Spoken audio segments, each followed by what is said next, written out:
Hey there guys, welcome back to another Fly Tying Friday.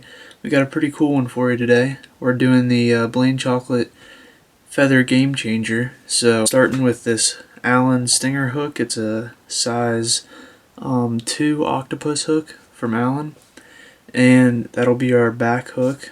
And also I'm not going to be using the traditional Game Changer shanks. So I'm using basically a poor man's version. I found these a long time ago. I was given these old Eagle Claw. They're pretty much junk hooks in my opinion. They have a really weird point. They're like a barbless catch and release hook.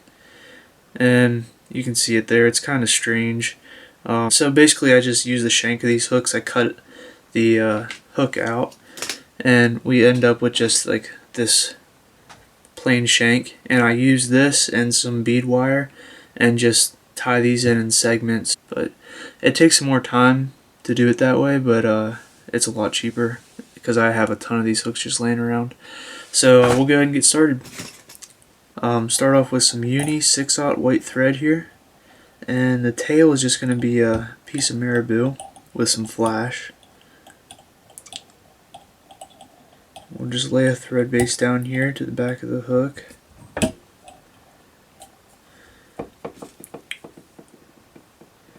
This is going to be a pretty long. This is a lengthy fly to tie. I mean, time-wise, it takes some time. So I'll probably do some fast motion through the basic parts once you get the idea here. Alright. Then we're going to take some of this flash. It's like a clear Flashaboo, and add that in sporadically throughout the fly. But we'll go ahead and put a couple pieces in here at the tail. I want these to totally envelop around the shank whenever I put these in throughout the fly. So I'm going to tie them in loosely and then just twist them around the shank on the top half and flip them underneath. Do the same thing on the bottom.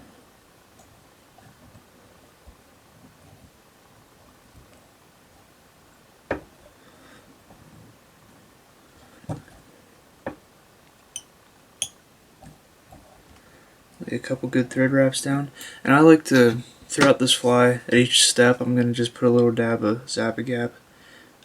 These things take forever to tie, so I want them to be basically bulletproof. So now we're going to start with this Brahma hen cape, and like I said, we're just going to start up here with these smaller feathers first, and you kind of just got to get an idea for which ones to start with. Alright, once you find 3 you like, I'm going to take 3 of them here. They're all about the same size, you can see, and I'm going to line these tips up.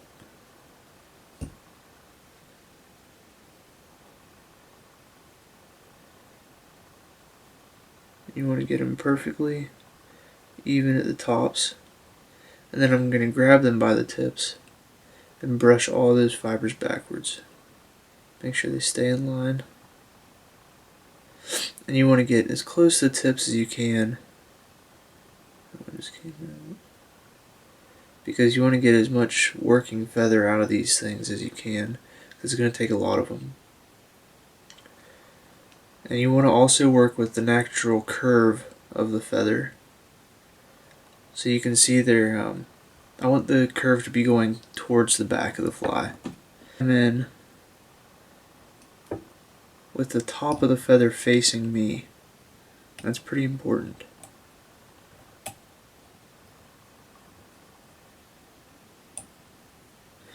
Just going to tie these in, and we're going to start wrapping these. And with each wrap, you just want to make sure you stroke those fibers back and lay that wrap down. And do that each time. Stroke all the fibers back, lay the wrap down. That's really important, just to get as much coverage as you can. And make sure all those fibers are moving backwards together.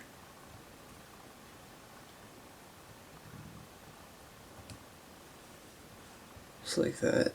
So as you can see, we don't get very far with 3 feathers. but you just got to keep repeating this process throughout the whole fly. And we'll just select 3 more and keep going with it. About the same size.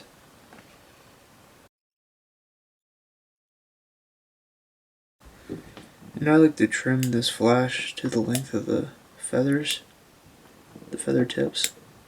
So,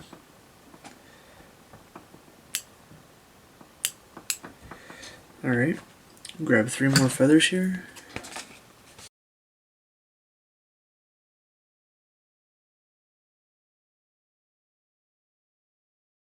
Alright, so now we'll just whip finish.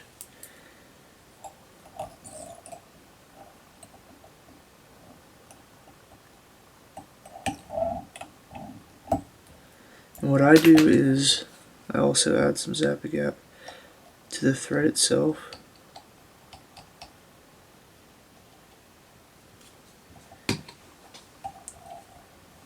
And I make some really tight wraps on top of that whip finish with the Zap-A-Gap coated thread. And as long as you pull tight, that'll just lock in place. And you can trim it right like that.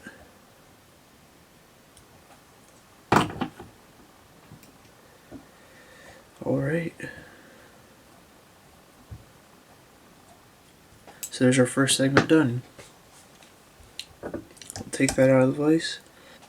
So, as you can see, it's not too long. But I'll just put that right in the vise at the very tip. And then I'm going to take some bead wire. This is 0.45 millimeter bead wire that I use for all my articulated streamers. It's like coated cable basically. Start our thread.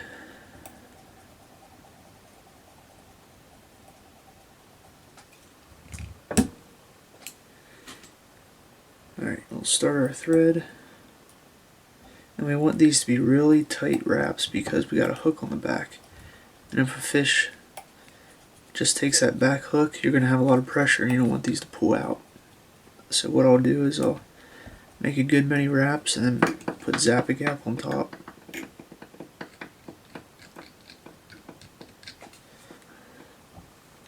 Then take this and feed our next segment on. And we're going to want it to be pretty close, but you still need to have a loop in the wire so it wiggles freely. Alright, and we're just going to make more tight wraps all the way up. We'll go ahead and trim this excess out too.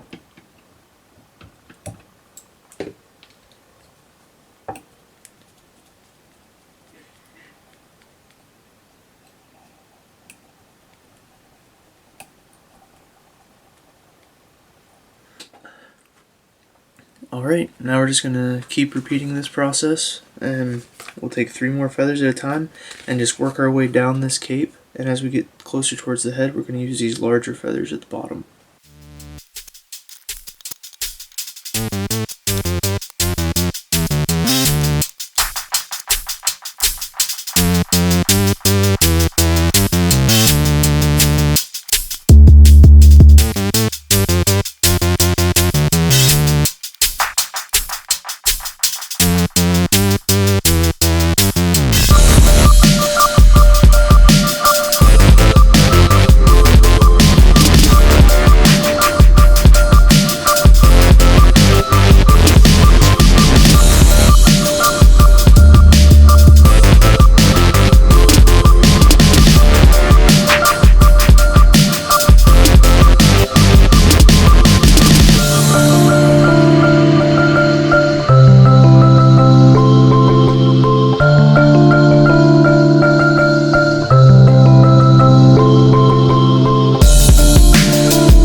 on this if you like.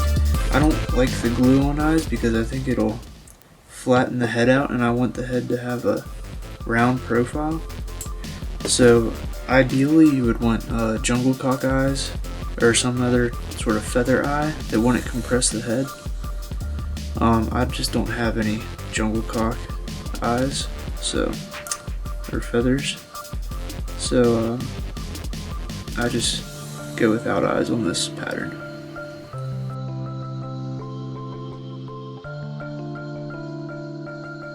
That pretty much does it for this week, and be sure to tune in next week for another Fly Tying Friday. I appreciate you guys watching, and I hope this pattern catches some nice fish for you. Let me know how you do with it. We'll see you next week. Thanks.